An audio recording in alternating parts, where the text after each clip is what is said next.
All right, so we talked about describing data.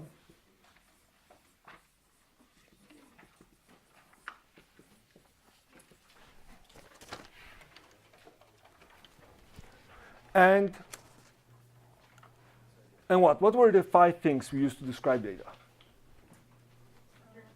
Center, what else? Variance distribution, what else? Good. What's an outlier? Sorry? Yeah, something that is very far from it. So today we're going to start describing data. We're going to start with the center. And we define the center as the middle of the data. So the middle.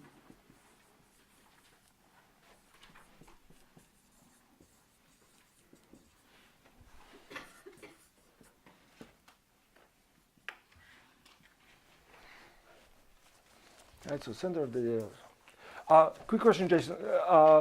Any stats background? No. Excellent. I like courageous people. All right.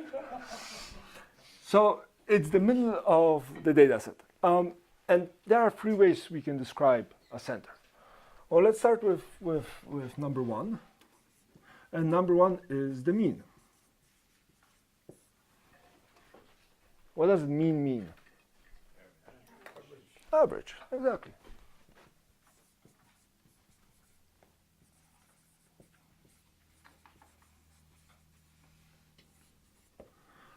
Quick question, how many of you read ahead? Seriously, nobody? Okay. How do you get an average? How do you make an average? All right.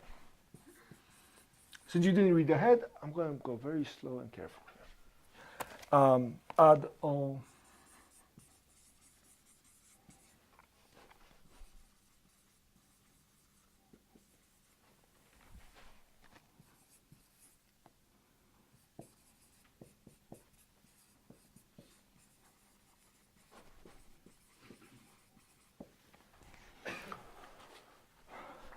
so a mean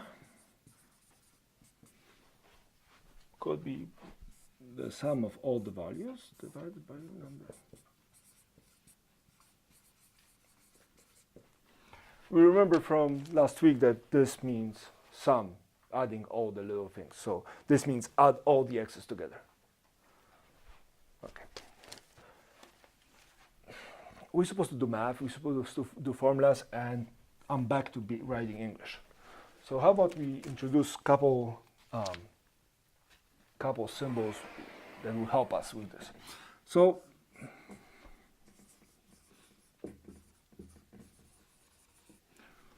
x is commonly referred to as a variable, so let's have it as a data value. And then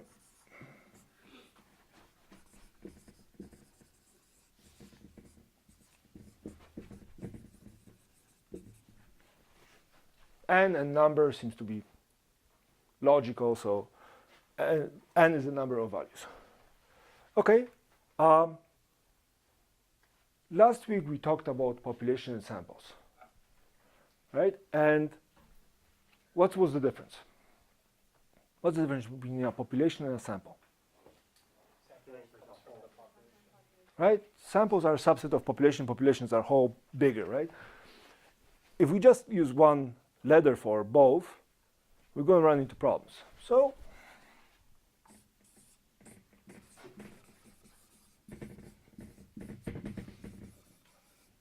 and common sense dictates which one is for the sample. The little one is for the sample. So this is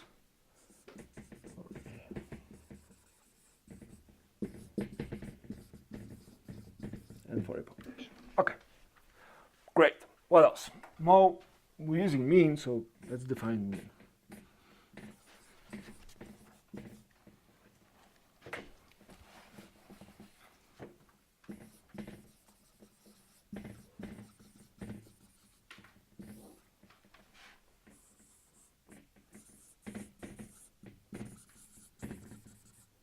And since population and samples are different, let's define them as sample mean and population mean. This is an x with just a dash across. It's called an x bar.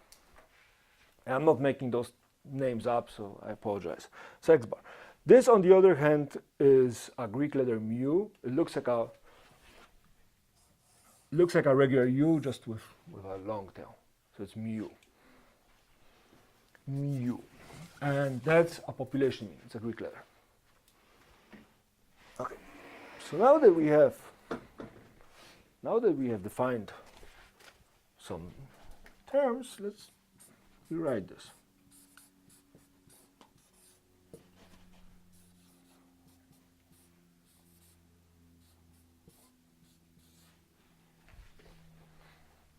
Right?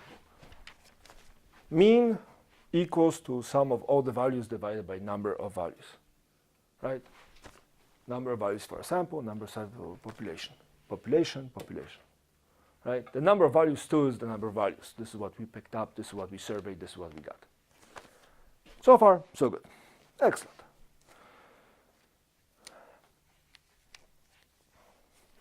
I'm assuming most of you live in some quiet neighborhood where the houses aren't terribly expensive, and cars aren't terribly expensive, and the weather is nice, right? Hawaii. What happens if we have Bill Gates or Justin Bieber move next door? Right? Aside of the parties, the town might go, hey, hang on, we have this neighborhood that is excessively rich now. Is the neighborhood excessively rich just because Bill Gates moved in? No, not everybody else. If I start taxing you, yes, right? So the problem with the mean is it's very much affected by outliers. Regardless of how you look at the data, right? If you're adding more values to our distribution, right? The center of the data is going to slightly shift one way or the other. But if you're using the center of the data as mean, or mean as the center of the data, right? And you add an outlier, and Bill Gates, by comparison to most of us, is an outlier, right? The guy doesn't bend over to pick up a nickel, he bends over to pick up $874, because anything smaller than that is just not worth his time, right? He moves in, the average income in that little sample that we thought about is going to go up. It's going to go up very drastically. Same thing, right? If you have some properties towards Waianae, right? And you start sampling with inclusion of the beach, right? Or deep in the valley. Suddenly, the income is going to drop drastically. You don't have to have a lot of those families in to drop the income, right? So average is very much affected. So greatly affected.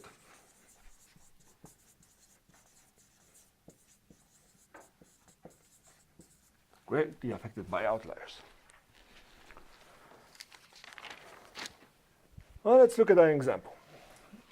So let's say we have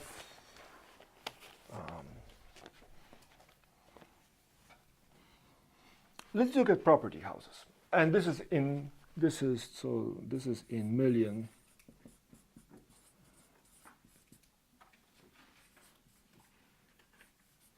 millions of dollars. So let's look at property. So we have 1.1. We have a property at 420,000. We have a property at 730,000. We have a property at 480, 1.1 million again, and let's say 5.4. Okay? We look at properties like this. That's not a bad neighborhood. And then somebody dumps a mansion in. Right? The house I live in, which is eaten by termites, falling apart, that I'm renting a room in, is about 1.4 mil based on the city. But 2 doors down, there's definitely one of those. right? And you look at the center of property values using a mean, and suddenly you run into a mouth of a problem. Because what do we come out with? Well, we use the same formula. Sum of x divided by n. So if we sum all of the x, get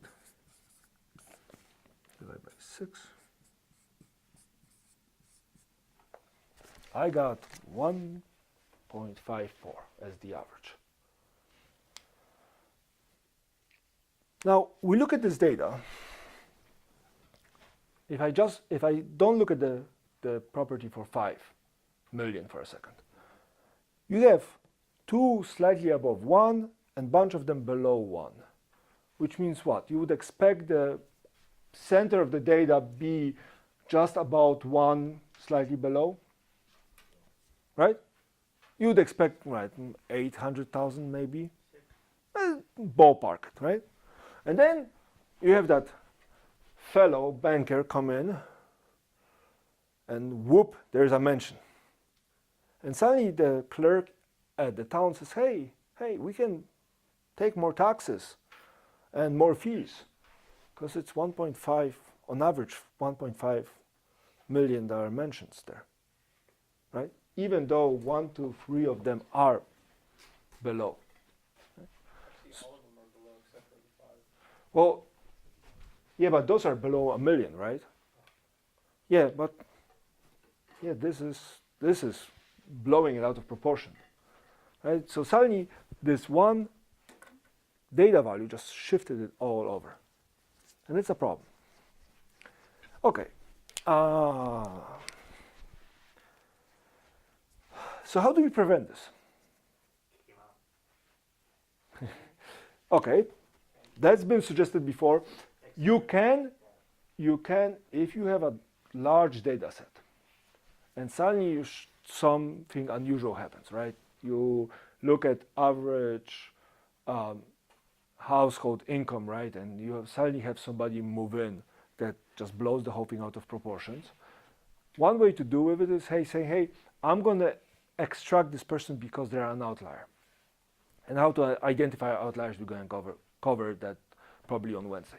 So we can say, hey, we actually have to physically say, hey, are we going to remove this data value because it just doesn't fit with the rest of it? But that's on you. That's a decision you have to make, right? The decision. That's one way to do it. Second one is say, hey, this is it. This is the average, but mind you, it's highly influenced by this. There are 2 ways to do it, right? Third way to deal with this is say, hey, maybe mean is not the best way to deal with discrepancy of incomes. What's the term the government uses when they are talking about incomes or household incomes or house prices? They're using a different term. They are not using mean household income. They're using what? No. Median, right? They're talking about the center of the data, but they're referring to it as a median.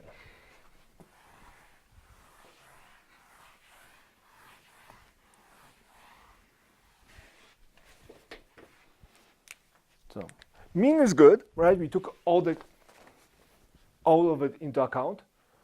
The problem is the data is getting skewed. So, let's look at number 2. Let's look at median. And what's median? Well, median is the middle value.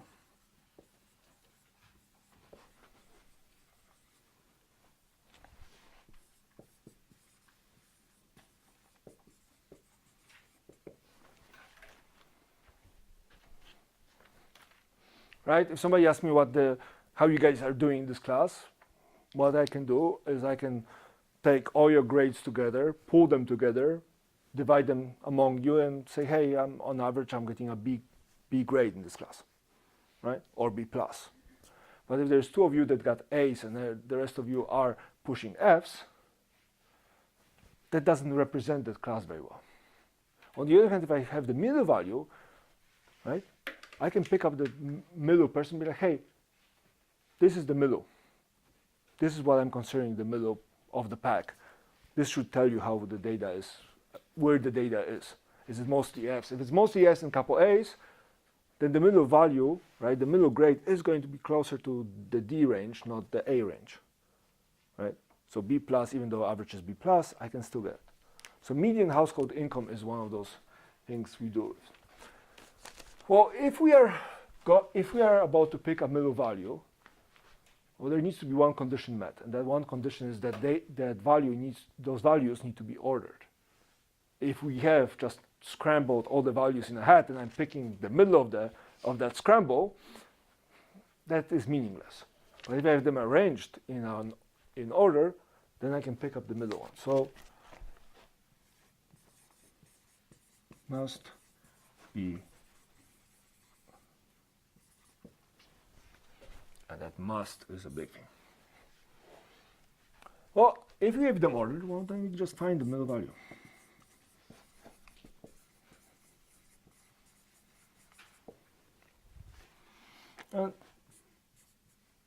And there are two cases. Case one, the simpler one, is if we have an odd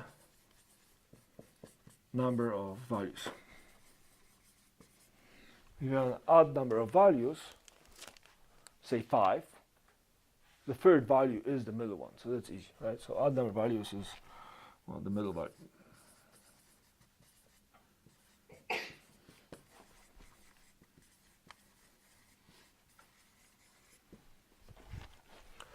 On the other hand, if we have an even number,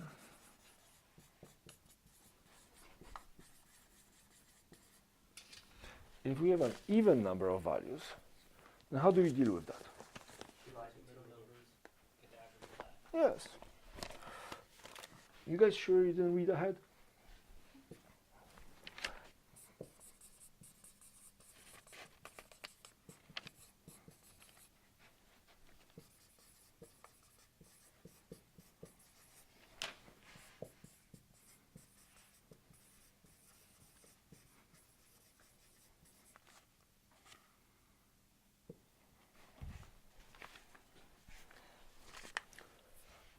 So let's look at this example. What would be the median household in here?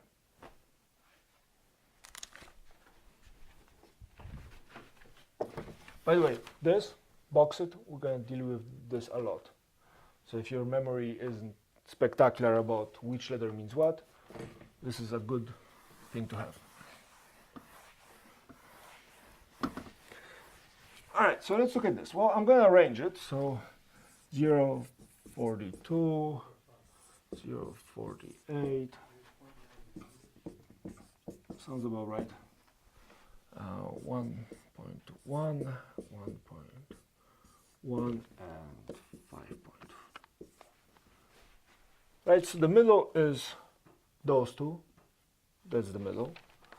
So 0.73 plus 1.1 divided by 2. So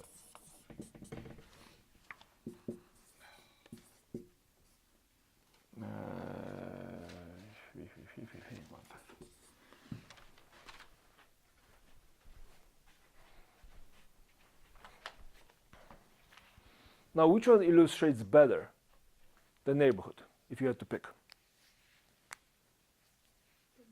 The median, right? That's why we're using median, not mean household income, because you put a Walton family anywhere near your property and you're screwed, right?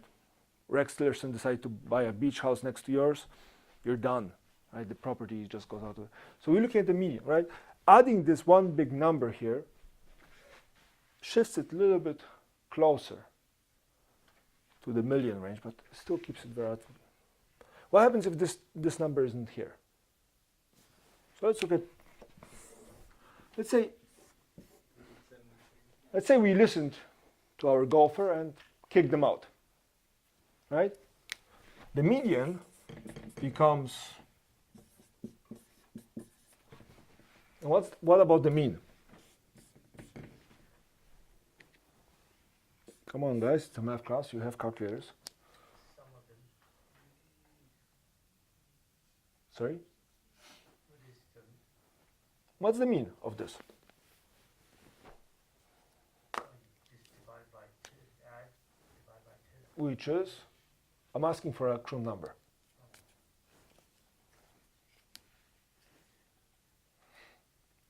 Seriously? 0.76. Right? So I'm going to roll this over here. So if we get rid of the outliers, right, and the data is relatively nicely distributed, right, the mean and the median are very similar, very close to each other, right? But the moment I add really big or really small numbers, there's the discrepancy forming, right? Again, I'm emphasizing the median because I've seen it happen before when you have estimators coming in around your property and start talking about means of household incomes and whatnot. And I live to some expensive next to expensive houses, so I really like them to use median versus mean. Makes my taxes a little lower. Okay, so that's good. All right. One more example on the median, or are we good?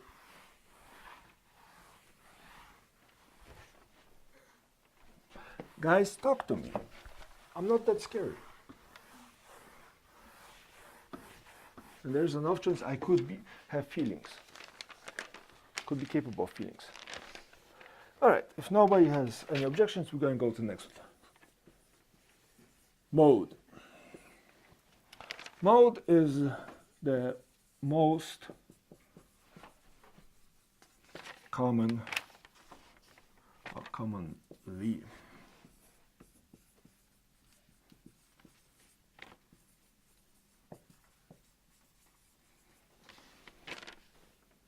So let's look at an example.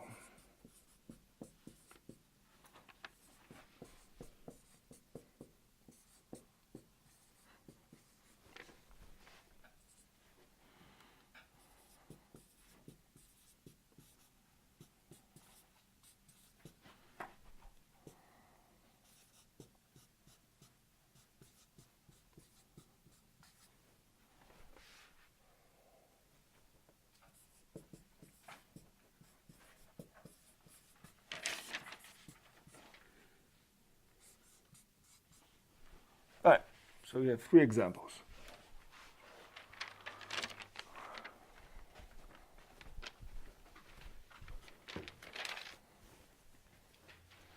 Three, four, five, six, 7, 7, 7, 9, 9. 3, 3, 3, 4, 5, 5, 9, 11, 12, 12, 12, and 7, 8, 19, 22, 23, and 174. What's the mode for the first one? 7. That was easy. How about the second one? 3 and 12. Yes. So you have 2 modes. And the third one? There's no mode. Excellent. So mode easy. All right.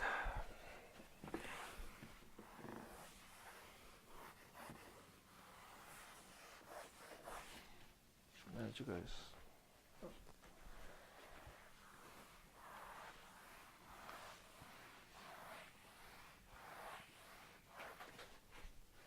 May I?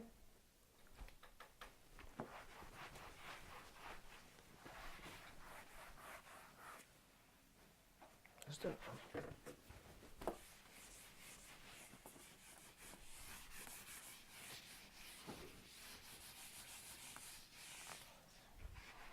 Okay, well, that's what happened. Okay, so now, center of bunch of numbers, either by mean, by median, or by mode, is relatively simple. Yes? But I'm assuming most of you are here because the degree you're trying to get says, hey, you should be able to deal with more than just numbers, just a string of numbers. Right? So let's say you get something like this.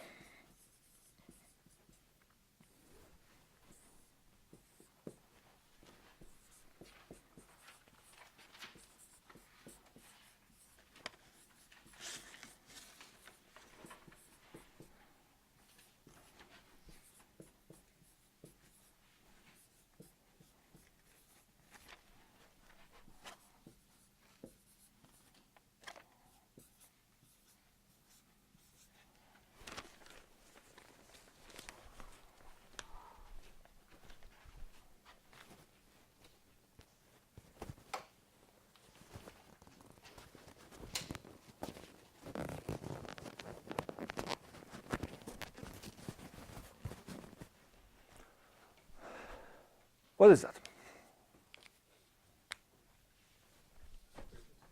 Yeah, it's a frequency distribution, right? But this frequency distribution is already classed for you. Okay. So, what does it say? Your survey of your classes unevenly distributed. Okay, sure. Let's look at this one in particular. There's 30 people in this class. So there's 30 people between 31 and 40. How many of them are 37?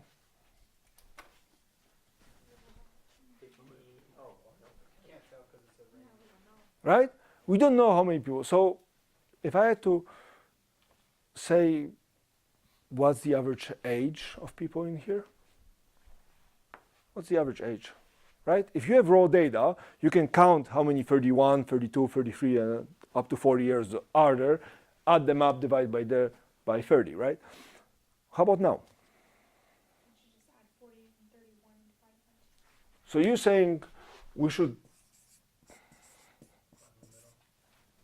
Why? You're making a decision. Why are you making this decision? I know what it says in the book I wrote for you guys. Why are we doing this? Think. Average of those people like 35 and a half. Sure. What happens if this has 29, 32-year-olds and a 40-year-old? Right? The average would be nowhere near. And if you try to calling my cousin 3 years older than she is, you're not going to live to dinner. She's going to hit your head, right? So, what's going on? If you look at a bell curve, the deviation between 35, you'll get from 1 to 2 deviations from the medium.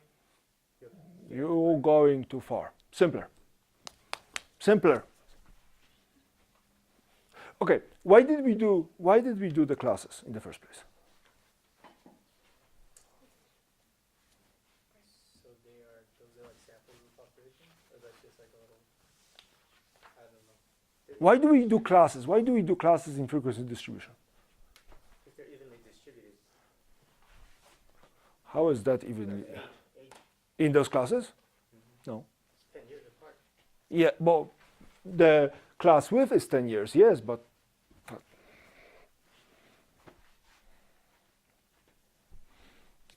why do we do classes? Right? We get a frequency distribution, you have the data value and a frequency. Right? You have those two columns. And then last week we said, hey, we're going to put it into classes, and classes with specific width, blah, blah, blah, all those little things that we did. Yes, right? Because how many people are in the survey? How many people do we talk to?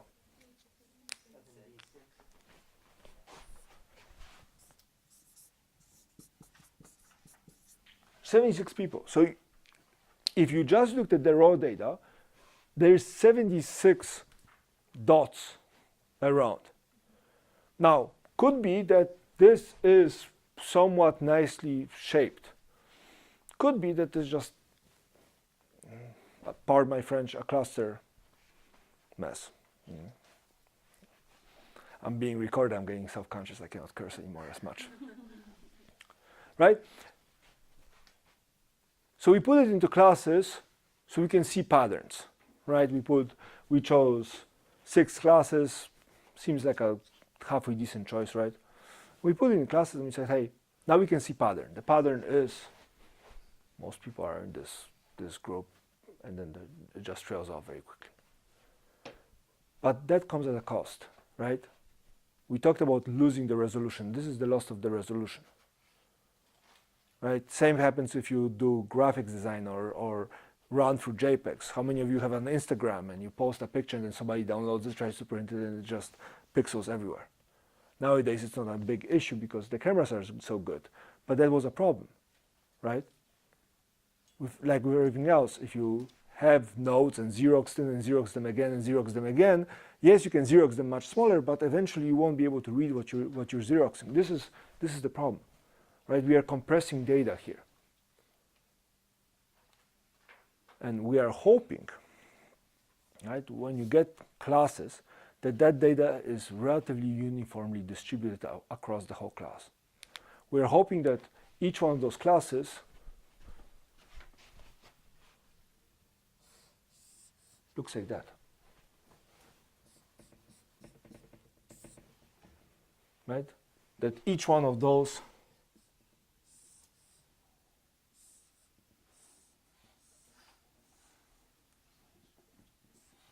that the data looks like this. We are assuming that data looks like this, and not the data looks like that. Right? We are hoping for this, not that. Now, this is probably the reality. This is our assumption, but this is the best we can have, right? The only way you can figure out how is it actually happening and what the actual averages are is if you see the raw data. But very rarely you get to see the raw data, right? Your assistant decided that they're going to class it for you and they bring you a piece of paper with the classes already done. You'd have to deal with it. So, as a couple of people said, well, we're going to make an assumption. The assumption is it's evenly distributed across each class. And the best guess is about 35.5, somewhere smack in the middle. So this would be 25.5, 45.5, 55.5, 65.5, and 75.5.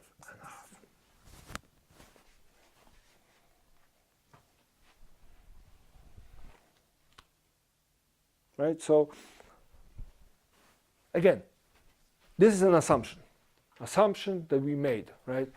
We got data, this we can deal with, right?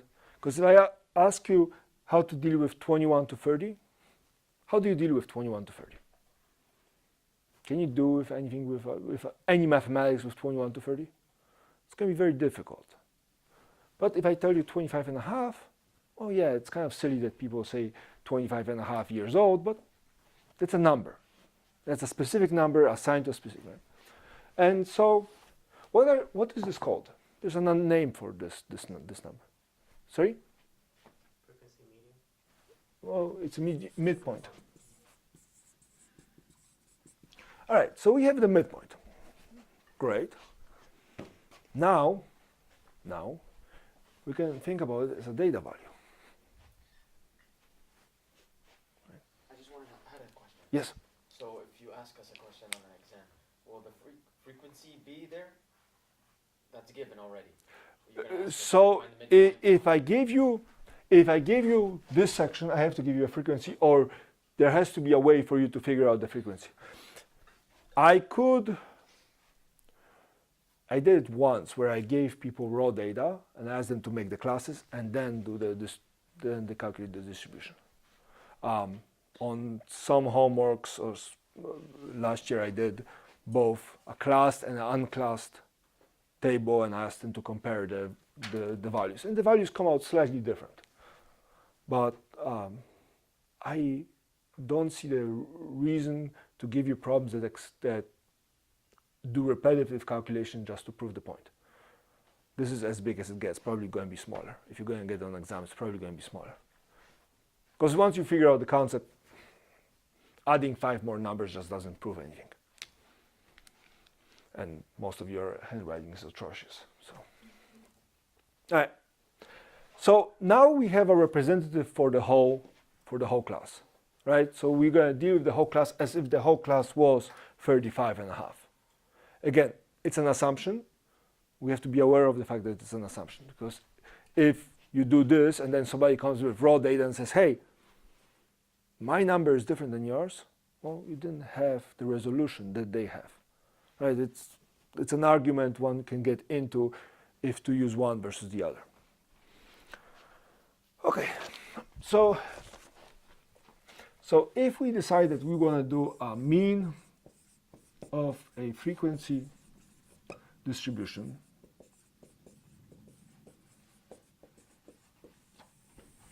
if we want to say to do a mean of a frequency distribution, Well, how do we do it? How would we do it if we just had a value and a frequency?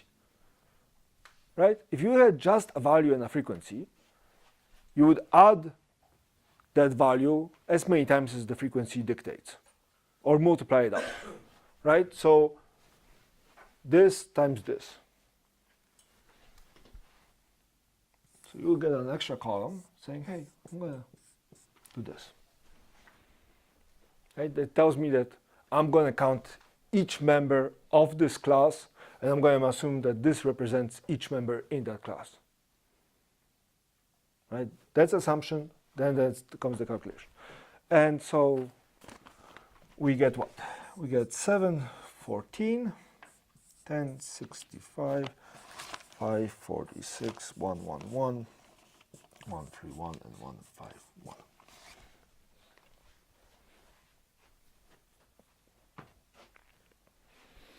We know what this means. We know what this means. We know what this means. What does this mean?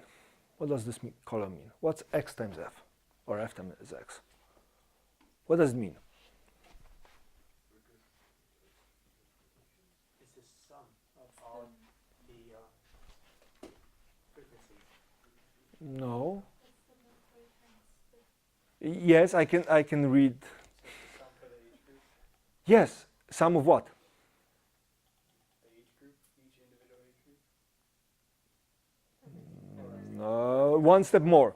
It's the sum of years they are alive, right? Sum of ages across that age group, right? That's an age. That's the number. So that's the number of ages the whole group, the whole class had, right? So I can sum the whole thing up. And I can come out to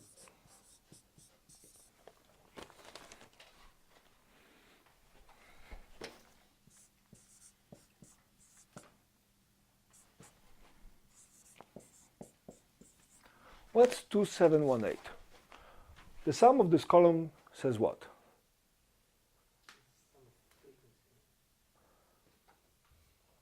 What is that sum? What is that? It's all the years all of those people have been alive, right? Again, there's a meaning to it. That's the part of statistics which is fun. There's a meaning behind most of the numbers. Well, so we have all the years all the people have been alive. How many people? Well, we know how many people. 76, right? So divided by, and the mean comes out to be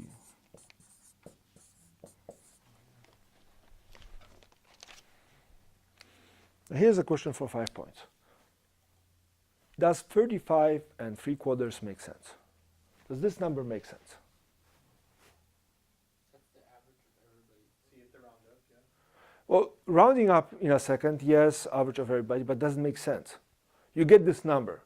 Is it a good number? So you're like 35 and 8 months. Hang on, one person. You're saying that, You're 35 and 8 months. sure, that doesn't matter, right? How you present this data is, but does this number, regardless of how you present it, does this make sense? And you were saying? There's a big difference between someone that's 35 and the two people that are between 71 and 80. Well, yeah, but I'm talking about an average of all of those people. Does this average make sense? Right, because we are talking about a mean of frequency distribution. We took a, Median. no, that's the mean. That's the mean. Doesn't make sense. Guys, okay, you drive along the street and there is a green fire trucks with stars and sparkles and glitter everywhere driving by. Does this compute? I guess so. No, it doesn't. Glitter is bad, right? So the question is, you get a number.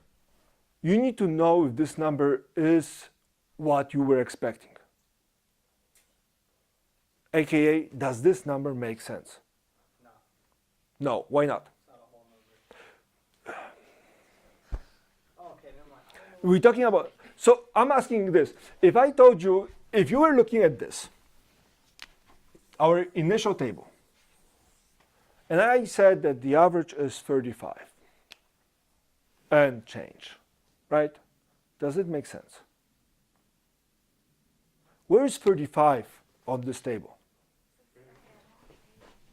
It's somewhere here, right? Does it make sense to be there? Well, let's take a look at it. Most of the data values are here, right? I'm going to start. Let's get the rainbow out. Most of the data is here. No, that's okay. Most of the data is here, right? And then we have a couple of old timers right here, right? We're talking about an average, and we know that things like old timers, right, outliers, things that are very far away from the rest of it, will skew the average, right? If you just looked at that, right, you would say that the average should be early 30s, right? Most of it is 28, 30, and 12 here, right? So probably somewhere around 30, 32, 31. Your guess is as good as mine, right, without calculation. So it should be somewhere here, right? But then we start adding the old timers, right, at 71 to 80. And that's going to push the average to higher numbers, right? So it's going to shift it from what we are thinking, say 32, it's going to shift it to 35 and change, right? So even though most of the data is here, and you would expect the center of the data be where most of the data is, say around 30, right? 35 makes sense because of this. This is why I'm asking if it makes sense. You get 35 out of here, you say, okay, it's higher than expected, right? I was expecting it early 30s. But this is shifting it down, right? This is what I mean by making sense. This class is about your interpretation of data, right? The calculation is very simple. Question is, do you get it? Does it make sense when you get it? Because if it doesn't make sense, means either assumption is wrong, your calculation is wrong, or there's some setup problem with that problem. There's a setup. Is everybody happy with this answer? Yes, no, maybe. Okay. So that's the number that we need. Yes. Everybody was waiting for it. Yes, that's the number. Okay. Yes, this is the number. If you want to round it to 35.8, that works too. Right. Oh, which reminds me, rounding.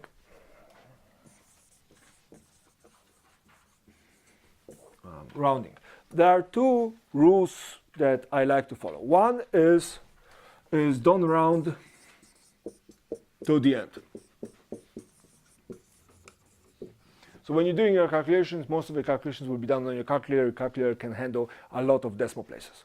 So don't round. Just use whatever the calculator is spitting out with your internal calculations. But please, please, for the love of God, don't give me an answer that has 15 decimal places as a final answer. First of all, I'm not going to read past the third decimal place because just don't. Right? So don't round to the end. And second one is round to one extra decimal place.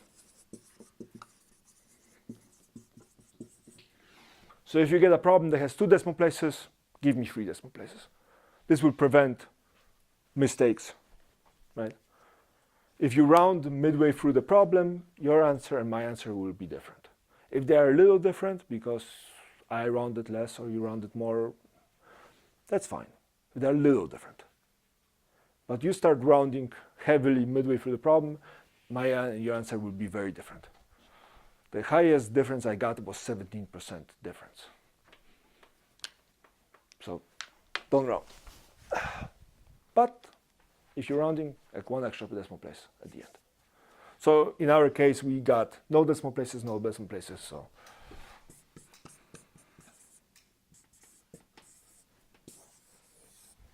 and done. Cool. All right. Now that we are done with this,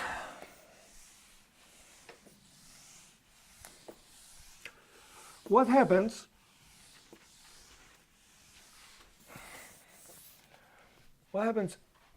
this board sucks. All right. What happens if one set of values is more important than the other?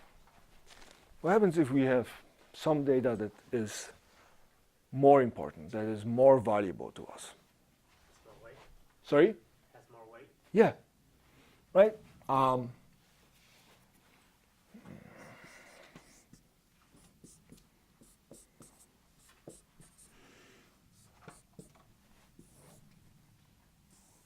Let's do something everybody can relate to. Let's do a syllabus, right? Homework 1, test 1, test 2, test 3, and final. And let's say we assign the weights the following: 15%, 20%, 20%, 20%, and 25%. I think there was recently a big thing about the Ivy League schools assigning more weight to applicants to fulfill the quota for affirmative action. There was a big upset about that happening. All right, so that's what the syllabus said, and let's say Jimmy got the following.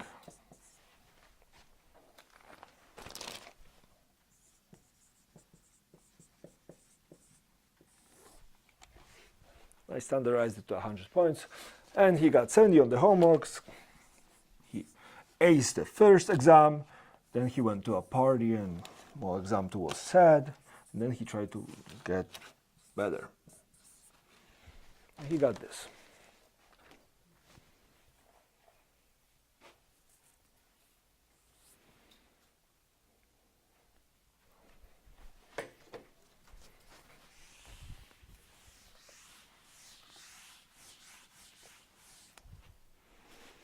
And so the way there's everybody that has done those calculations has a slightly different method. They all come down to the same thing. You're trying to figure out how much of each one of those grades you're going to find in the final grade. So if this is your weight and this is your x, what we're looking at is weight times the value. And we come out.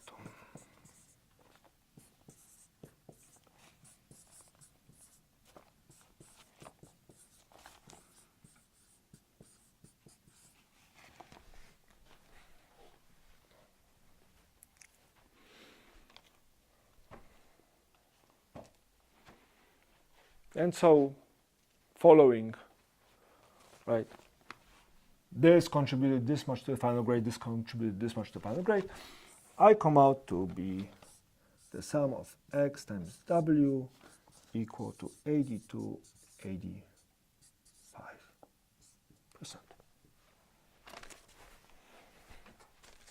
That's not a bad grade, 82%. It's like a B. It's not bad. And that's relatively easy to do, right? If you have the final. And I'm assuming, just like any other one of my classes, you're going to start emailing me end of November, being like, teach what they get on homework 1, because I need to calculate my grade. Because if you don't have homework 1 grade, I mean, the whole thing sucks.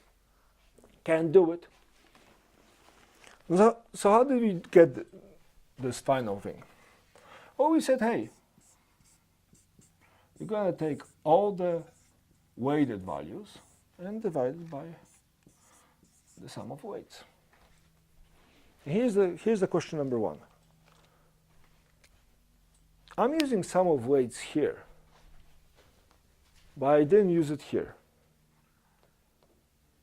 Why?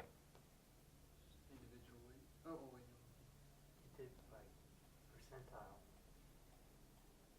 Why didn't I use sum of weights here? I just told you that he got 82, 85%.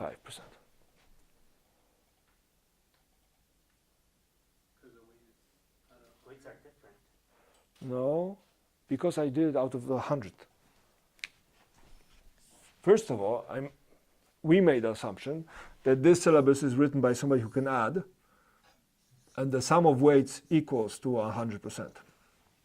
I had syllabuses where you had 95%, and you're like sitting at the syllabus trying to calculate, like, where's my other 5%? I also had teachers who put it out of 115%, and I'm like, well, you're expecting me to put 115%? It's like, that doesn't work, right? 100% is 1, right? So I just divide it in memory. Right? Okay, so we did this, and it works. What happens? What happens if I have? What happens if I job internship and they ask me about how am I doing in PUBA 341? Possible? Possible. And you only have homework, test 1, and test 2 to go about. How are you doing in this class?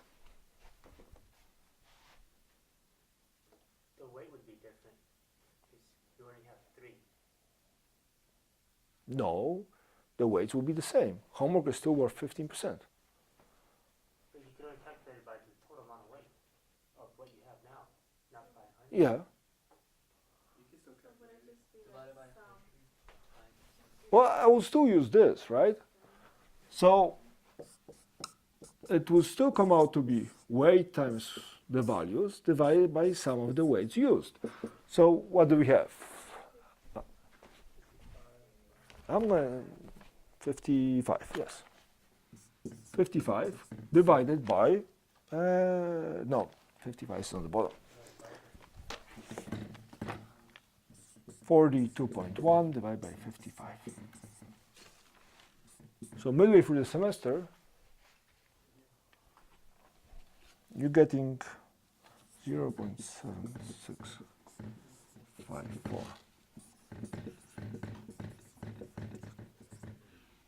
76.5%.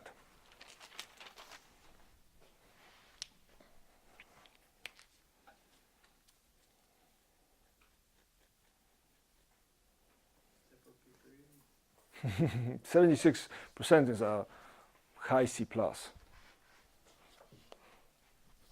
Right? Now again, question, does it make sense? Oh yes, it does. We got up to here. That's 70, right? That's about 70. And you have a 90. And they're all weighted about the same. Right? So you're expecting this number to be somewhere between those two. Right? Closer to 70 than to 90. 76 makes sense. And then you start slumming 85 and a 95, which is weighed a little heavier than everything else, which is going to pull your weight, pull your grade up. This calculation everybody can do. This I've seen problems with. Your final GPA for the semester you can do. Predictive of your GPA while you know only 2 or 3 of your grades, it's not so easy. Okay. Easy stuff, apparently. Okay. Okay, next thing. So, we all seen this. Bell shape, symmetric curve, normal curve, right? And I told you that if you draw it 5,000 times, you're going to have it as pretty as mine. But we also seen data that has outliers, a lot of old-timers showing up. Things like that. And suddenly the data could look like this, or like that. Their shape is very similar, just there's a tail lagging behind it. So this is called skewed left, and this is skewed right. Right?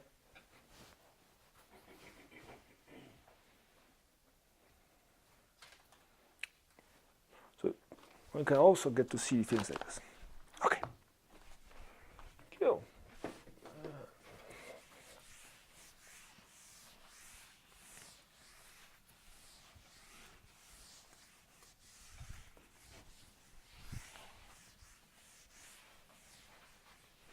sometimes you feel like a great artist. I put things up on the board once, and you have a glimpse to catch it, and then it's gone. Like Banksy. It's great graffiti. You get to enjoy it, and then the cops come in and just erase it. All right. So we talked about data, and we have a vague understanding of how we can find center, both with raw values and when we start looking at frequency distribution or weighted distributions. So what's next? Well, after the center came variation. And variation is another way to look at how data is spread apart.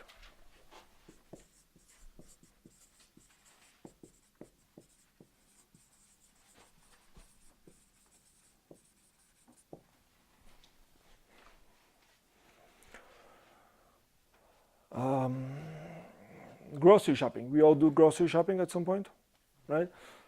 I'm assuming if you have a cart of things and there's 3 lanes, right? And there's 3 lanes, and you're like ready to go, but you want to get out the quickest you can. How do you pick which lane? Look at how many stops or how many items somebody has in front of you. Sure, but let's say they all have about the same amount of items. That's fine. Well, okay, let's say all 3 of them have 3 people in it. That's this chapter. Is that How fast the checkout person is checking them out. Yes, right? That would make sense. You get to watch it for a little bit and then you pick. So let's check out first person. The first person is very solid. You know, it's one of those people that's been there for 35 years. You know, they have the uniform from 1930s. And they are solid, 6 minutes a pop, like clockwork. It's a good line, isn't it? Right? Well, I'm standing behind, right? There's nobody else going, so I'm trying to pick, you know, which line. I'm the 10th customer. There's 9 customers, 3 of them in each line. I'm trying to pick, you know. So I look at checker number 1, it's like 6, 6, 6, 6, 6. I'm like, that's not bad. Well, this is happening. Customer number 2, well, the first one, beer and crackers, gone out. And then, you know, you have staying home mom, staying home dad, slightly bigger shopping that you didn't expect. You know, they have extra water bottles underneath their cart, so it takes a while to put it out. Also not bad. And then comes line number 3. This is my favorite line. And it's like, same amount of items, but it's all oranges. And out. It's college students, so they don't care if they get change back. Beer and crackers, and they're out. And then you're ready to pick that line, and comes the granny with extreme couponing. You couldn't predict that. That for 4 items, she's going to take 14 minutes to get it done.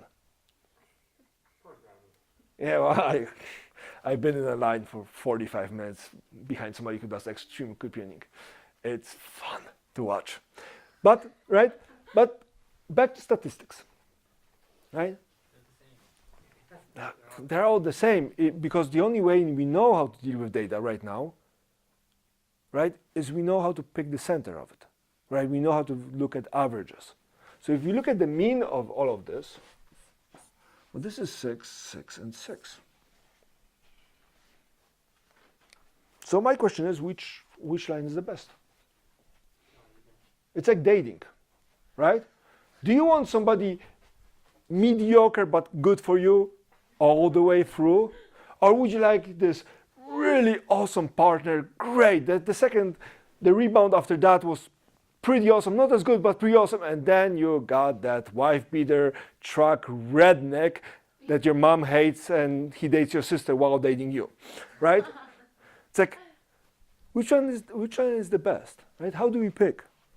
Because as far as we can tell, to the knowledge we have up to right now, all of them are the same.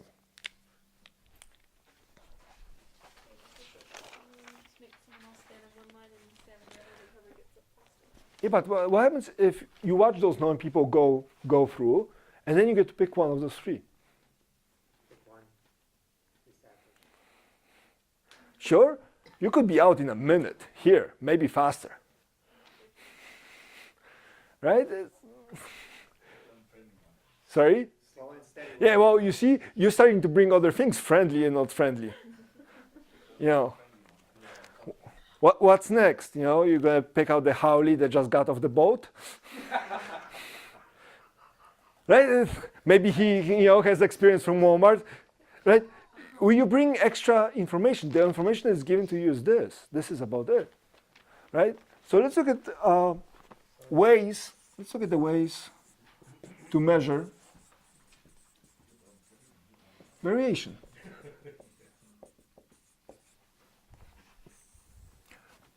I'm going to present you with two. I'm going to present you with two ways to do it. Way number one was favored by my boss and is favored usually when you have group projects or group homeworks. And the way to measure variation is called the range. And the difficult calculation looks like this. You take the maximum value minus the minimum value. My boss was always very excited when he could chip into my calculations. He's like, I can do the range for you. Like, thanks, done already. But much appreciated. And range has two features we're gonna look at. One is what? It's easy. It's just very easy to find.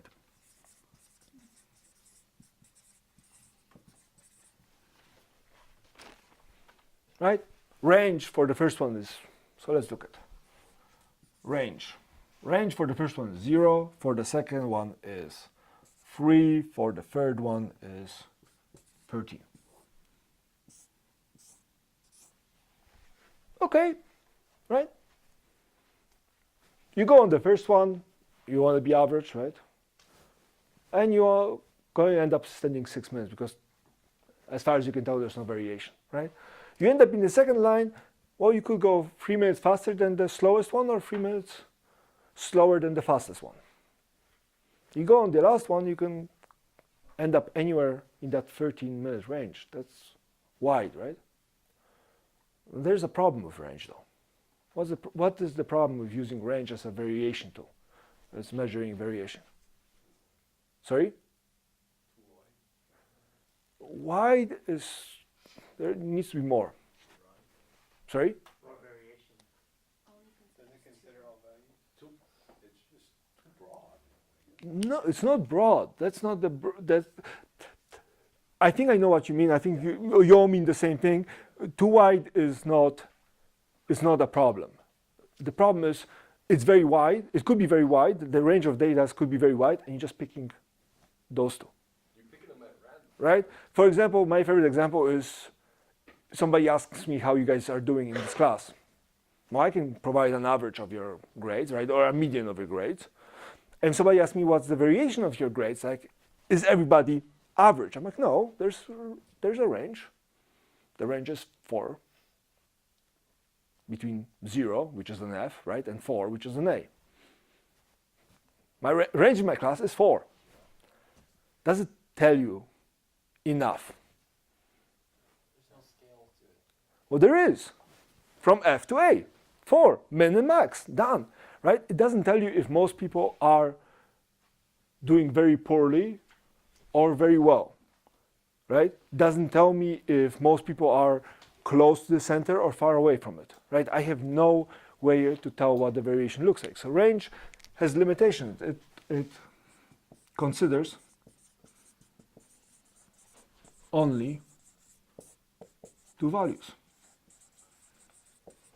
Right? In this case, we have 3 values, so if you consider 2 out of 3, that's not bad. But if your checkout lines are like airports where the starting line is 150 planes long, picking the right one might be slightly more tricky. Right? So that's range. All right, let's look at the second one.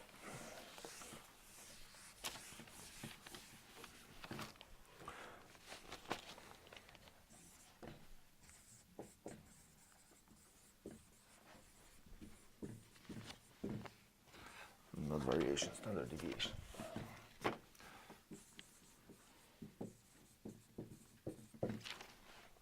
Standard deviation. What does it mean to be standard? Average, right? So first part means average. What means deviation? Different, right? It means you deviated from the straight and narrow, right? So we're talking about distance. So we're talking about an average distance from something. Well, in our case, that would be the mean. So, as described, measures the average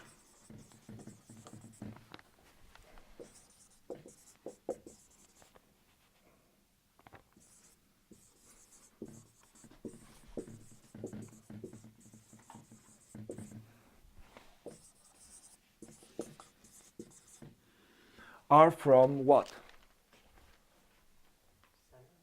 Well, exactly, right? And mean is a very popular one, so from the mean. I have to measure it from somewhere. How much it deviates from somewhere, from some what.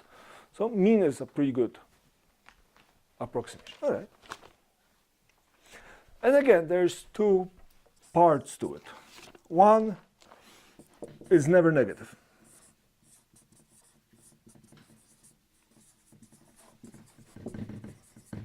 For those of you who took physics, I'm assuming that the notion that distance could be negative is absurd. There is no negative distance. I can see you. How would you get from here back to your house? Yeah, you drive back, right?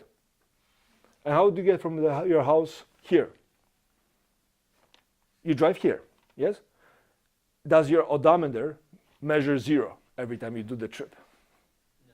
Right? Exactly. So the distance cannot be never 0. So. Sorry, I saw a spark of. So. My face in this whole class. Look, let me put it this way. Till the 11th of September, my job is to make sure you quit. Make sure you what? You quit this class. Because this is the last time you can withdraw from this class while getting still a refund for your tuition. So till the 11th, my job is to make sure you quit so I have less grading to do. Because this class is going, so I'm already getting paid for the whole semester. So if there's 5 of you left, there's 5 things that I have to grade. Till the 11th is that. Starting on the 12th, my job is to make sure you pass. Because if you stay here and you fail, then my boss might not give me this class to teach again. And I like teaching this class. So that's my division of labor. So right now I'm pouncing at everything like, let me explain it to you. Feel small and quit. And on the 12th, be like, let me help you. I'm here for you. God damn it, I told you my secret. All right. So it's never negative, and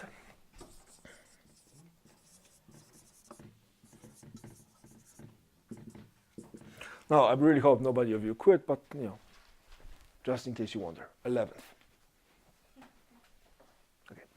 And it's never 0. Now I'm saying never 0 is, it can be 0. But, Absolute value. sorry? Absolute value. What do you mean absolute value? It's always a distance from something. Yes. Distance from something. Well, you don't need to do absolute value. We're going to get to what the formula is, but it behaves for this purpose, yes. But it's 0. It's 0 only if all values are the same. Right? And this is the primary example. 6 is away from 6 by 0, 6 is away from 6 by 0, 6 is away from 6 by 0. So that's the only place. So standard deviation is 0. Standard deviation. Okay. How are we doing on time?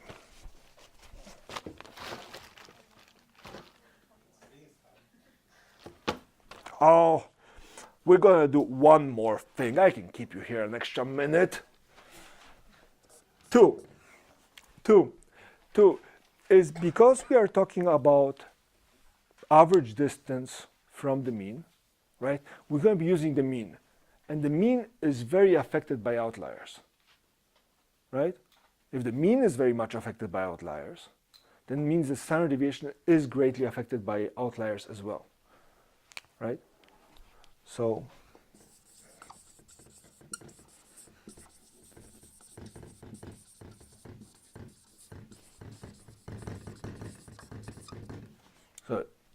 standard deviation is greatly affected by outliers, right? Again, because we are using the mean and because we are using averages. So if you have something that is really, really big, the mean is going to get skewed. If the mean is going to get skewed, all the distances of all those values, the average of all those distances, is going to get bigger.